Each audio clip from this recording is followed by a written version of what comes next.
O salutare, fraților, și bine v-am găsit la primul episod după acest canal.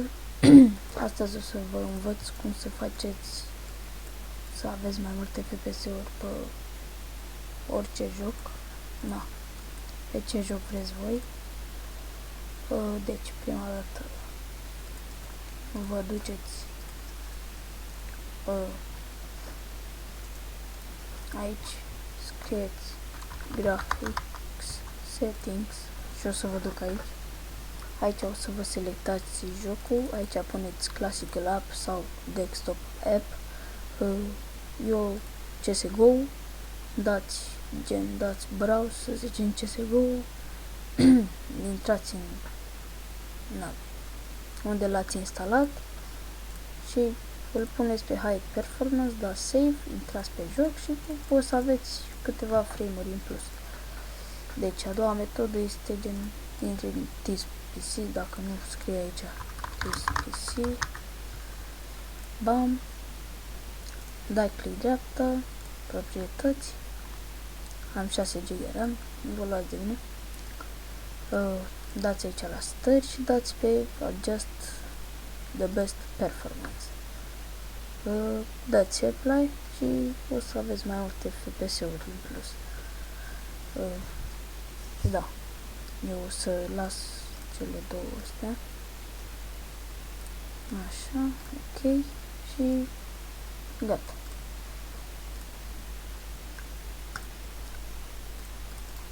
Un mic ajutor, adică de 2-3 frame-uri, puteți intra la dați click dreapta oriunde, dați aici,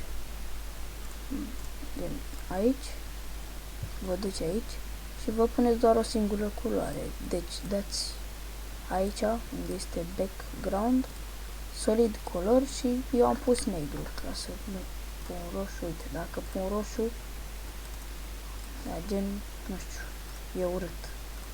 Eu tot negru o să-l las. Și apoi vă puneți ce culoare vreți. Da.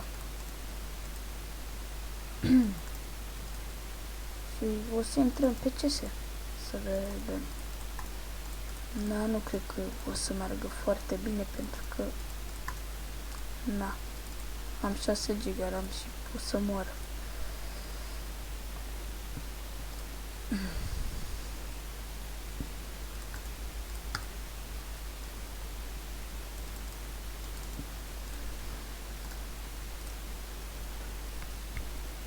Așteptăm până ne bagă în CS. Ia să vedem.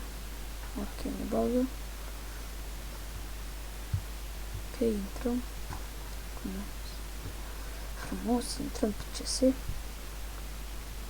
Mă așteptați să ne bagi pe noi în joc. Mă bagă așa greu că am filmarea pornită. Da, să vedem. O să ne bagi imediat. Da. Așteptăm, tic-tac, tic-tac, tic-tac, timpul trece, tic-tac, tic-tac, tic-tac, tic-tac, timpul trece. Și da, nu uitați să dați și voi acolo un like, un subscribe dacă nu ați făcut-o deja. Și da. Ok, așteptăm. Văd că am 70 când se încarcă jocul. Da, și gen am 15 că filmez, dar când nu filmez am vreo 100 și ceva. Gen până să fac chestia aia aveam vreo 70. Deci m-a dus 30 în plus, adică 20. Și pentru cei care se joacă CSGO, vă pot spune, dați la setări, vă duceți la video și vă puneți o rezoluție, gen, nu știu, cât mai mică. O puneți cam pe aici. Dar gen eu joc cu asta că merge bine. Uite, deja merge prea bine. Adică aici. La stări. Da, nu vă luați de rancul meu. Și da, sper că v-am ajutat să vă faceți. Să vă ajut să faceți mai multe FPS-uri. Și da, cam atât cu acest episod. Sper că v-am ajutat. Și nu uitați și voi de like acolo și subscribe dacă nu ați făcut-o. Mersi de vizionare. Salut!